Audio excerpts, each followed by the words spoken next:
আসসালামু আলাইকুম। রাত 10টার শীর্ষ সংবাদে স্বাগত জানাচ্ছি শাহনাজ পারভীন। সশস্ত্র বাহিনী দিবসে আমন্ত্রণ পেলেন খালেদা জিয়া, তারেক সহ 26 বিএনপি নেতা। নেতাকর্মীদের হাসিনাকে প্রশ্ন করা উচিত, পালিয়ে গেলেন কেন আইন উপদেষ্টা। ক্ষমতায় গেলে আন্দোলন সহযোগীদের নিয়ে সরকার গঠন করবে বিএনপি, মির্জা ফখরুল। প্রাথমিকের 6,500 শিক্ষক নিয়োগ স্থগিতের নির্দেশ হাইকোর্টের। ডিসেম্বরের মধ্যে $1,100 মিলিয়ন ঋণ দেবে এডিবি, বিশ্বব্যাংক, অর্থ সচিব। হাইকোর্টের 3 বিচারপতির পদত্যাগ। ঢাকা মহানগরে ব্যাটারি চালিত রিকশা বন্ধের নির্দেশ। মামুন জিয়াউল সহ 8 জনকে ট্রাইব্যুনালে হাজির করা হবে বুধবার। যাদের হাতে শহীদদের রক্ত, তাদের রাজনীতিতে ফেরার সুযোগ নেই, প্রেস সচিব। সাবেক স্বরাষ্ট্রমন্ত্রী কামালের আরো 50 কোটি টাকার সম্পদের সন্ধান। আন্দোলন স্থগিত করল তিতুমির কলেজের শিক্ষার্থীরা। 80% বিবাহিত পুরুষই নির্যাতনের শিকার, গবেষণা। মার্কিন মিসাইল দিয়ে রাশিয়ায় হামলা, ইউক্রেনের উত্তেজনা তুঙ্গে। শুনছিলেন শিরোনাম, এবার বিস্তারিত। সশস্ত্র বাহিনী দিবস উপলক্ষে বেগম খালেদা জিয়া ও তারেক রহমান সহ বিএনপির 26 নেতাকে আমন্ত্রণ জানানো হয়েছে। মঙ্গলবার দুপুরে বিএনপি চেয়ারপারসনের কার্যালয়ে আমন্ত্রণপত্র গ্রহণ করেন খালেদা জিয়ার একান্ত সচিব ABM আব্দুস সাত্তার। বিএনপির মিডিয়া সেলের সদস্য সাইরুল কবির খান জানান, আগামী 21 নভেম্বর সশস্ত্র বাহিনী দিবস উপলক্ষে প্রধান উপদেষ্টার কার্যালয়ের সশস্ত্র বাহিনী বিভাগ থেকে বিএনপি চেয়ারপারসন বেগম খালেদা জিয়া, ভারপ্রাপ্ত চেয়ারম্যান তারেক রহমান সহ 26 জনকে আমন্ত্রণপত্র পাঠিয়েছেন। আইন, বিচার ও সংসদ বিষয়ক উপদেষ্টা অধ্যাপক ডক্টর আসিফ নজরুল বলেছেন, আওয়ামী লীগের নেতাকর্মীদের শেখ হাসিনাকে প্রশ্ন করা উচিত যে আপনি সবাইকে বিপদে ফেলে পালিয়ে গেলেন কেন। আজ দুপুরে সচিবালয়ে আইন, বিচার ও সংসদ বিষয়ক মন্ত্রণালয়ের সম্মেলন কক্ষে অন্তর্বর্তী সরকারের 100 দিন আইন মন্ত্রণালয়ের কৈফিয়ত শীর্ষক এক সংবাদ সম্মেলনে তিনি একথা বলেন।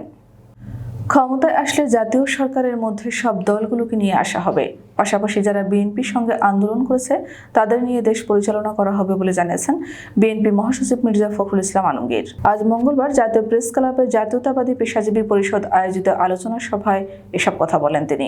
মির্জা ফখরুল বলেন, নির্বাচিত হয়ে আসতে পারলে আমরা একা দেশ চালাবো না। সরকারের লোক যারা আছেন তারা অনেক সময় অনেক রকম কথা বলছেন, কথা বলে বিভ্রান্তি সৃষ্টি করছেন, ফোকাস এক জায়গায় করুন, বলেন তিনি।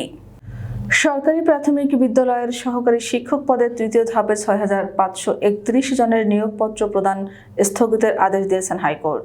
আজ মঙ্গলবার বিচারপতি ফাতেমা নজিব ও বিচারপতি মাহমুদুর রাজির হাইকোর্ট বেঞ্চ এই আদেশ দেন। কোটা পদ্ধতি অনুসরণ করে এই শিক্ষকদের নিয়োগ দেওয়া হয়েছে বলে এই আদেশ দেন আদালত। আগামীকাল বুধবার থেকে এই 6,500 শিক্ষককে নিয়োগপত্র দেওয়ার কথা ছিল। আদালতের রিটের পক্ষে শুনানি করেন ব্যারিস্টার ফয়েজ উদ্দিন আহমেদ ও অ্যাডভোকেট কামরুজ্জামান ভূঁইয়া। এ সময় রাষ্ট্রপক্ষে ছিলেন ডেপুটি অ্যাটর্নি জেনারেল নূর মোহাম্মদ আজমি। অর্থ সচিব ডক্টর মোহাম্মদ খায়রুজ্জামান মজুমদার জানিয়েছেন, চলতি বছরের ডিসেম্বরের মধ্যে এশিয়া উন্নয়ন ব্যাংক $600 মিলিয়ন এবং বিশ্বব্যাংক $500 মিলিয়ন ঋণ সহায়তা দেবে। মঙ্গলবার সচিবালয়ে অর্থ মন্ত্রণালয়ে আয়োজিত এক সংবাদ সম্মেলনে এ তথ্য জানান তিনি। অন্তর্বর্তী সরকারের 100 দিন পূর্তি উপলক্ষে এই সংবাদ সম্মেলনের আয়োজন করে অর্থ মন্ত্রণালয়। পদত্যাগ করেছেন হাইকোর্টের 3 বিচারপতি। 3 বিচারপতি হলেন বিচারপতি সালমা মাসুদ চৌধুরী, বিচারপতি কাজী রেজাউল হক, বিচারপতি AKM জহিরুল হক। মঙ্গলবার আইন ও বিচার বিভাগের বিচার শাখা 4-এর সচিব আবু তাহের স্বাক্ষরিত এক প্রজ্ঞাপনে এ তথ্য জানানো হয়। প্রজ্ঞাপনে বলা হয়, মহামান্য রাষ্ট্রপতি এ 3 বিচারপতির পদত্যাগপত্র গ্রহণ করেছেন। ঢাকা মহানগর এলাকায় ব্যাটারি চালিত রিকশা চলাচল আগামী 3 দিনের মধ্যে বন্ধ করতে নির্দেশ দিয়েছেন হাইকোর্ট। একই সঙ্গে ব্যাটারি চালিত রিকশা চলাচল বন্ধ করতে কর্তৃপক্ষের নিষ্ক্রিয়তা কেন বেআইনি হবে না তা জানতে রুল জারি করা হয়েছে। আজ মঙ্গলবার হাইকোর্টের বিচারপতি ফাতেমা নজিব ও বিচারপতি মাহমুদুর রাজির বেঞ্চ এ আদেশ দেন। হাইকোর্টের এই আদেশ বাস্তবায়ন করতে স্বরাষ্ট্র সচিব, স্থানীয় সরকার সচিব, পুলিশের মহাপরিদর্শক, ঢাকার পুলিশ কমিশনার, ঢাকার 2 সিটি কর্পোরেশন কর্তৃপক্ষ সহ সংশ্লিষ্টদের বলা হয়েছে। জুলাই আগস্টে গণহত্যার অভিযোগের মামলায় আন্তর্জাতিক অপরাধ ট্রাইব্যুনালে বুধবার হাজির করা হবে সাবেক আইজিপি চৌধুরী আবদুল্লাহ আল মামুন ও সাবেক সেনা কর্মকর্তা জিয়াউল আহসান সহ ৮ জনকে। মঙ্গলবার প্রসিকিউটর আবদুল্লাহ আল মামুন বিষয়টি নিশ্চিত করেন। এর আগে এই পুলিশ কর্মকর্তাদের বিরুদ্ধে গ্রেফতারি পরোয়ানা জারি করেন ট্রাইব্যুনাল। সোমবার জুলাই আগস্টে ছাত্র জনতার আন্দোলনে হত্যা ও মানবতা বিরোধী অপরাধের মামলায় প্রথমবারের মতো ক্ষমতাচ্যুত আওয়ামী লীগ সরকারের মন্ত্রী, উপদেষ্টা, সচিব ও সাবেক একজন বিচারপতি সহ ১৩ জনকে আন্তর্জাতিক অপরাধ ট্রাইব্যুনালে গ্রেফতার দেখানো হয়। যাদের হাতে শহীদদের রক্ত, তাদের বিচার হওয়ার আগে রাজনীতিতে ফেরার সুযোগ নেই বলে মন্তব্য করেছেন প্রধান উপদেষ্টার প্রেস সচিব শফিকুল আলম। শফিকুল আলম বলেন, গণহত্যা আর অপরাধের বিষয়ে আওয়ামী লীগের মধ্যে ন্যূনতম অনুশোচনা বোধ নেই, ক্ষমা চাওয়ার লক্ষণ নেই। উল্টো পুলিশ হত্যার বিষয়টিকে সামনে এনে তারা গণহত্যার অপরাধের বাইরে আলাদা বয়ান প্রতিষ্ঠার চেষ্টা করছে। এ অবস্থায় আওয়ামী লীগের বিচার হতেই হবে। সাবেক স্বরাষ্ট্রমন্ত্রী আসাদুজ্জামান খান কামাল ও তার পরিবারের নামে নতুন করে অন্তত অর্ধশত কোটি টাকার স্থাবর অস্থাবর সম্পদের দালিলিক প্রমাণ পেয়েছে দুর্নীতি দমন কমিশন। এর আগে তাদের ৬০ কোটি টাকার অবৈধ সম্পদের প্রমাণ পাওয়া গিয়েছিল। দুদকের তদন্তে কামাল ও তার পরিবারের সদস্যদের নামে ময়মনসিংহ, জামালপুর ও টাঙ্গাইল রুটে চলাচলকারী ১৮টি বাস, সীমান্ত স্কয়ারে ২টি দোকানের মালিকানা, বিভিন্ন ব্যাংকে ৫০ লাখ টাকার সঞ্চয়পত্র সহ প্রায় ২০ কোটি টাকা জমা থাকার প্রমাণ মিলেছে। এমনকি পালিয়ে থাকা অবস্থায়ও কামালের ব্যাংক হিসাবে ২.৫ কোটি টাকা জমা হয় বলে জানা গেছে। ব্যাংকের নগদ টাকা ও দোকান, বাস মিলিয়ে আসাদুজ্জামান খান কামালের পরিবারের নামে নতুন করে ৫০ কোটি টাকার সম্পদ থাকার প্রমাণ পেয়েছে দুদক।